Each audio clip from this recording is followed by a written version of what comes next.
we are on the Pyrrhic list, which is a pike army, as you can see. Fairly straightforward army. There are also no allies, so nothing extra to consider. This is the base army and there are no allies. How does it play? What kind of army is it? In my opinion, this can be a very strong army, but you have to play fairly carefully. Probably make some adjustments, and then I think you can get some good results, because there are some limitations. I mean, firstly, as you can see, we've only got a maximum of 6 skirmishers, so most armies at 1600 points are going to have 8, 10, even more skirmishers. So almost definitely you're going to be struggling against enemy skirmishers. So really, this kind of army, you've just got to get stuck in, I would say, and not hold back. You do get 11. As I've said before, 1600 points is the standard in the digital league. So I'm just using this as an example for the kind of setup you're going to see in the league. So I've taken 11 pike units. That's quite a large number of units. They're large units, 920 men. Kind of one of the standard units in the classical period. Tough to defeat. They last a long time. Get strength modifier. So when you've got 11 of them that you can bring, that's going to be tough to beat. And also you have these superior warbands. Now, in my opinion, I haven't done my top 10 yet, but I will do at some point top 10 units in the classical period, and they would be even in the top 5. They're excellent units. 75, they're superior quality, protected impact foot. So you're going to get an advantage on impact. You get a chance to disrupt even pike units. Superior quality means you're going to have advantages in cohesion checks and in melee, and they're also a large unit, 700 men. So going up against kind of hoplites, 500, 480. They're one of the larger units in the game, and at superior quality impact, they are excellent. When I checked as well, that there's quite a few armies, especially pike armies, that don't have any superior warbands. So I think it was Lysimachid, they don't have any superior warband. Syracusan, they don't have any superior warband, and even armies like Seleucid and Ptolemaic, they've only got access to 1. So you get 2 in this list, and I would say they are worth taking,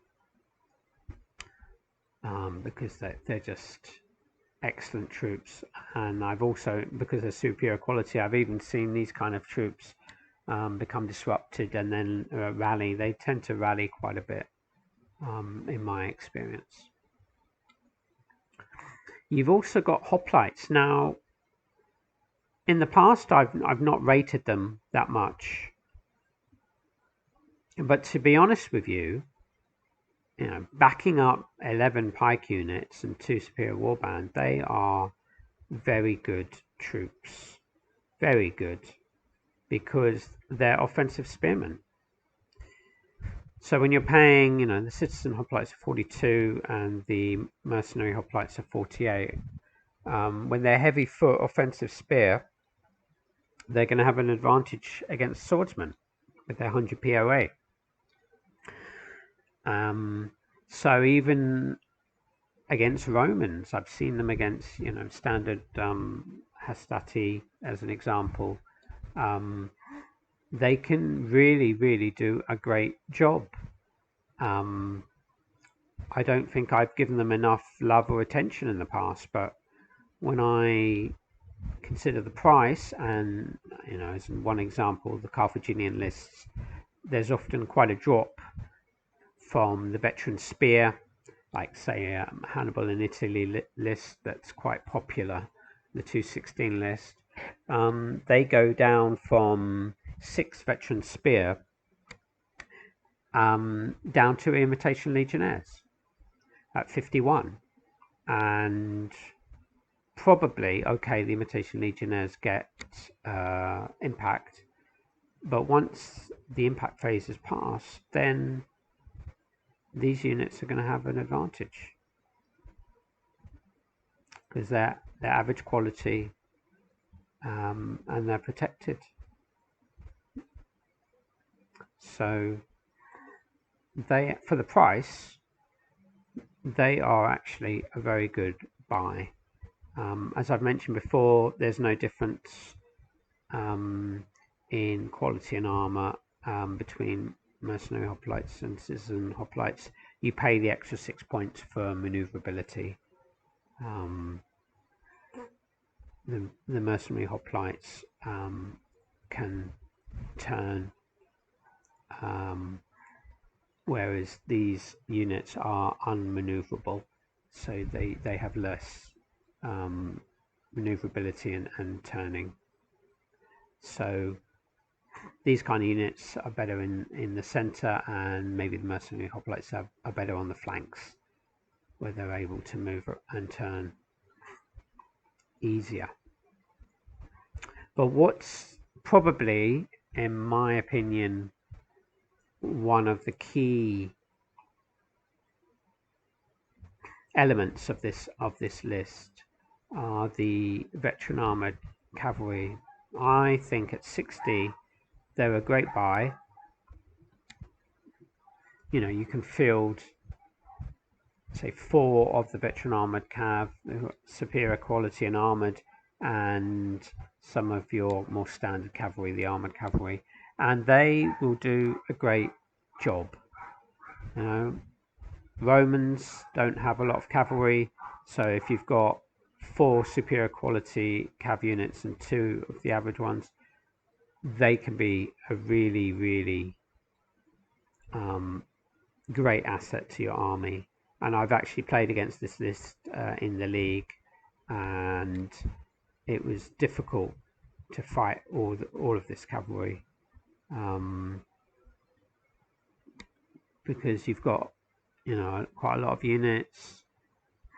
You've got to protect your flank. It's hard to do that. You've got a solid mass of pike units. You've got your superior warband. It was very tough. And also when you compare with some of the other armies, especially the kind of pike armies, something like the Seleucid army only has access to 1 Lancer unit, superior quality Lancer unit, and the 1 of the armored noble cavalry, or the veteran armored cavalry, which is the same unit. And also Ptolemaic as well, they've only got access to 1 of these units, and then they've got the more expensive Lancers, and only 1 noble cav and 1 of the armored cav. So these aren't as expensive as Lancers, but you don't always need to pay extra for the Lancers, because you're paying 4 for every unit. So they're a good buy, really, at 60. If they survive impact against Lancers, then they can hold as well, and you can probably put some generals in there. They're just a really cost-effective unit, I would say, and with all of this great heavy infantry that you can take,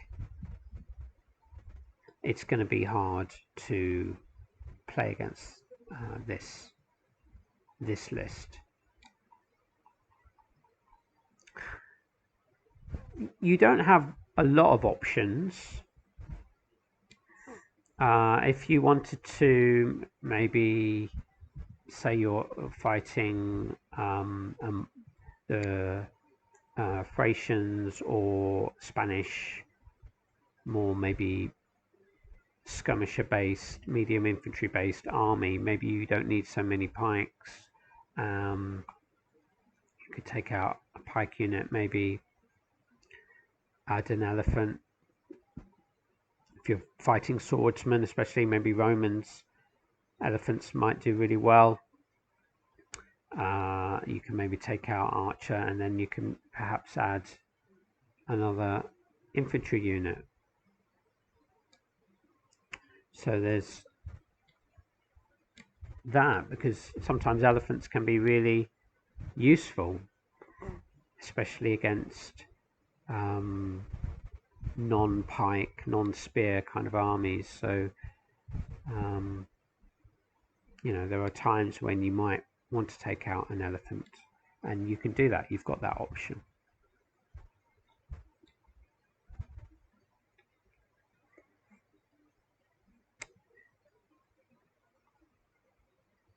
What do I think of this army? What would my rating be?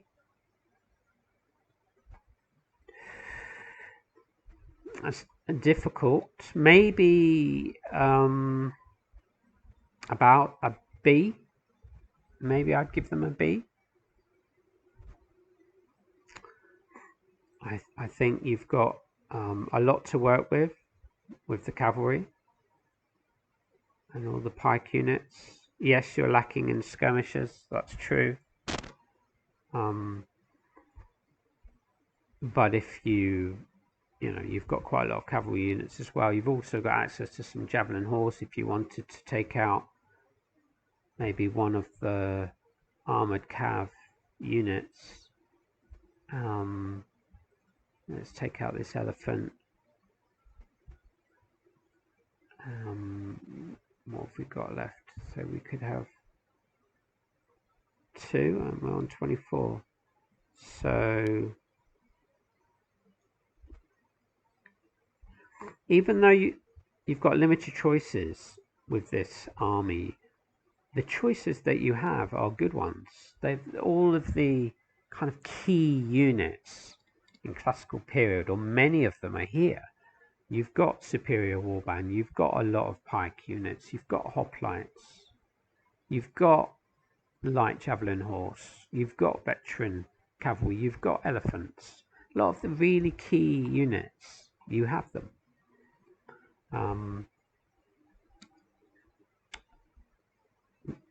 I've mentioned many times, javelin horse are great, and if you haven't got that many skirmishers, then perhaps taking a couple of javelin horse units will really help you out, because they're great at chasing down skirmishers. So adding them to the mix with your skirmishers is probably a good option. I've still got 24 to play with, and look at that.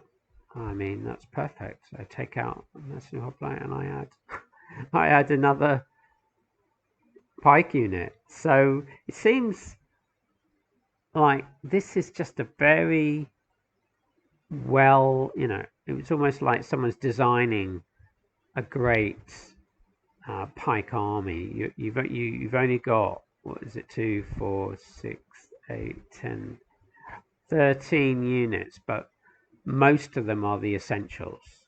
The essential units are all here. You've even got some, you know, of the cheaper end skirmishers. I haven't used raw hoplites much but they're offensive spearmen. So for 30, that's quite a bargain as well.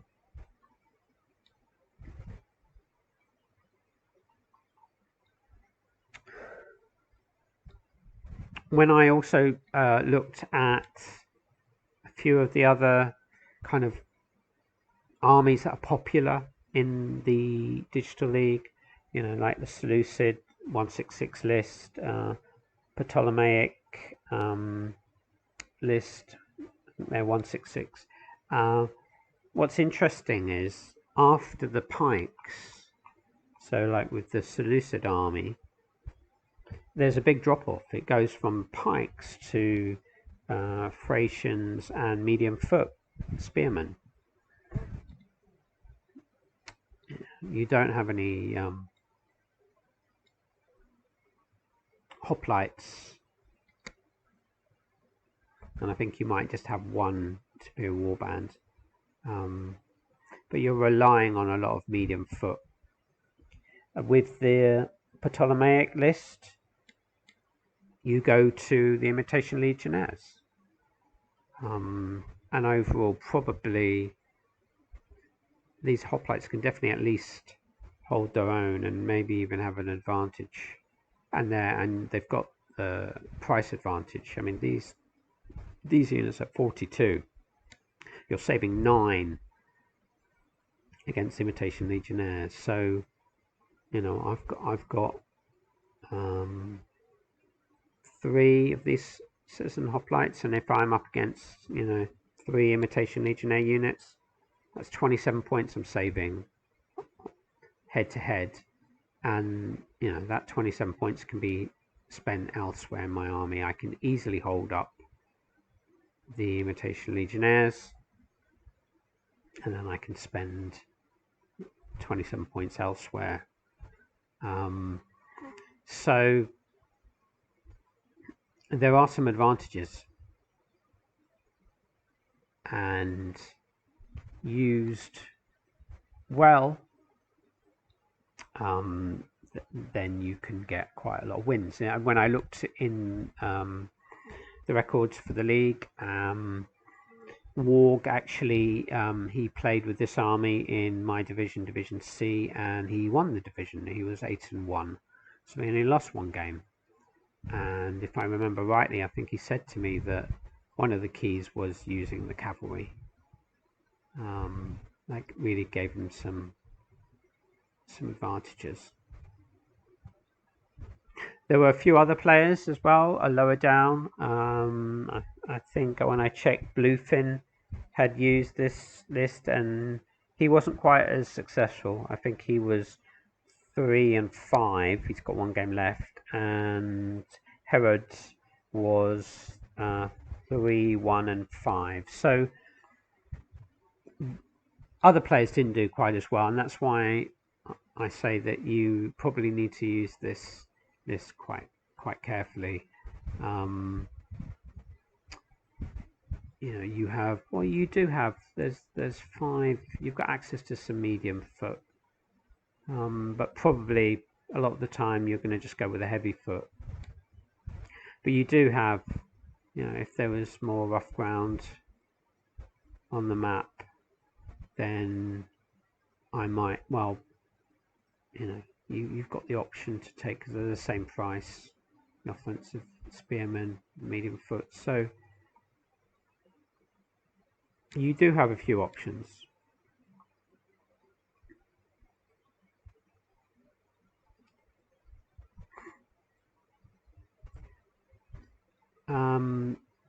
The army, how many units do we have? We've got 4, 6,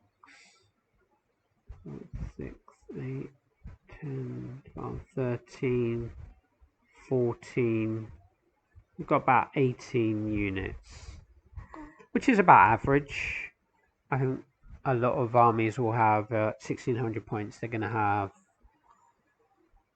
you know, 17, 18 to 20 units. So I think that's not going to be an issue.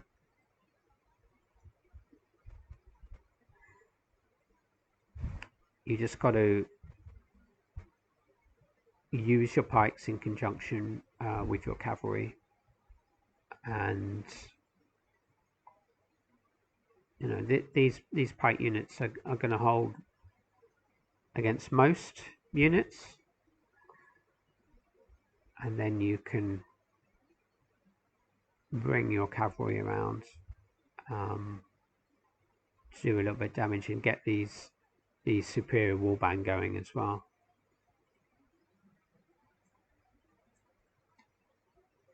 So yeah, about a B. I think a B is a good rating. But when you think, well, what more could you have? Yes, it'd be good to have access to a few more skirmishers, but apart from that, you've got access to medium foot. You've got a nice selection of hoplites, elephants, light horse, light javelin horse. So it's all there. It's all there. So this is one of the better armies, I would say, in classical. And I will probably give it a go, and I encourage you to try it out as well, and let me know in the comments if you've played against this army or with this army. Let us know what you think, and if you want to add anything to this. Okay, thanks for watching. See you again.